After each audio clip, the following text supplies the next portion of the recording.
আপনারা দেখতে পাচ্ছেন আমরা এগিয়ে চলেছি, মন্দির স্থাপত্য ছেড়ে এগিয়ে চলেছি ঘাটের দিকে।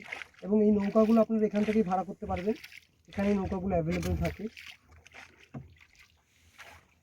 আশা রাখি এই ধরনের স্থাপত্য পুরুলিয়ায় কিন্তু অত্যন্ত গুরুত্বপূর্ণ। বুকিং করে থাকে তার আগে থেকে ফোন করে বুকিং করুন অবশ্যই, এবং দাদাদের ক্ষেত্রে যদি বুকিং করতে চান সেটাও জানতে পারবেন আপনারা।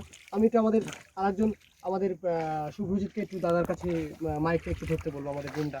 দাদা একটু যদি বলে তারা বাইরে থেকে যদি আসতে চায় তাদের ক্ষেত্রে যদি কিছু বলে। বাইরে থেকে যদি আসতে চায় যারা, বাইরে থেকে যারা আসবে তাদেরকে আমাদের ফোন নম্বর দিয়ে দেওয়া হবে। ফোন নম্বরে ফোন করে নৌকা নাম্বারটা একবার মুখে বলুন। এখানে আমাদের 3টা মন্দির আছে।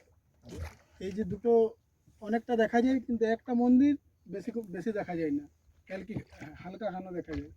কিন্তু ওই মন্দিরটা 10 ফুটের মন্দির, সব সময় জলার তলা 8 ফুট থাকে, 2 ফুট 3 ফুট দেখা যায় চোখে।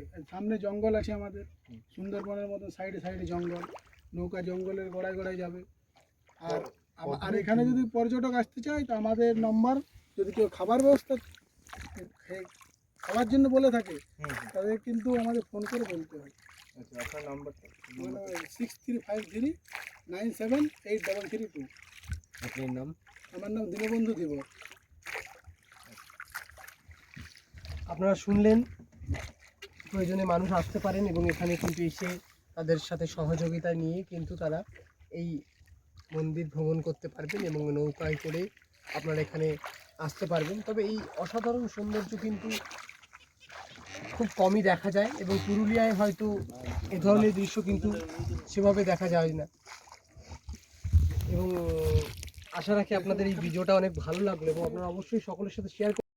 এবং এরকম একটা নেচার চট করে কিন্তু আমরা দেখতে পারি না, এই নেচারের মাধ্যম থেকে কিন্তু তারা তাদের জীবিকা নির্বাহ করছে। আমি বলবো যারা আসেন দূর দূরান্ত থেকে পুরুলিয়া দর্শন করতে, তারা কিন্তু অযোধ্যা বা আরও বেশ কিছু দর্শনীয় স্থান দেখে চলে যান। এই ধরনের যে স্থাপত্য তারা কিন্তু মিস করেন। অবশ্যই বলবো এই ধরনের স্থাপত্যে আসুন, এই ধরনের গ্রামগুলোতে দেখুন, এখানে যে দুস্থ পরিবারগুলো থাকে তাদের পাশে দাঁড়ান। হয়তো এরকম 1 2 3 করে 10 জন আসলে কিন্তু তাদের কিন্তু পরিবারগুলো আরও স্বাচ্ছন্দ্যে থাকতে পারবে। অবশ্যই আমাদের সাহায্য প্রয়োজন।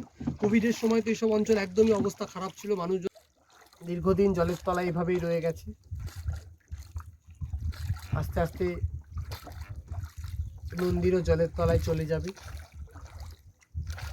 এবং আবারও বলবো, যারা দর্শনার্থীরা আসেন পুরুলিয়া ভ্রমণ করতে, তারা অবশ্যই এই ধরনের স্থানগুলো ভ্রমণ করুন। তেলকুপিতে আমরা রয়েছি এখন, তেলকুপির একটি জৈন মন্দির দর্শন করছি। তেলকুপি পুরুলিয়ার একটি প্রাচীনতম অঞ্চল এবং এই অঞ্চল একসময় আরও বর্ধিষ্ণু ছিল, আরও সমৃদ্ধ ছিল। সব জলের তলায় তলিয়ে গেছে।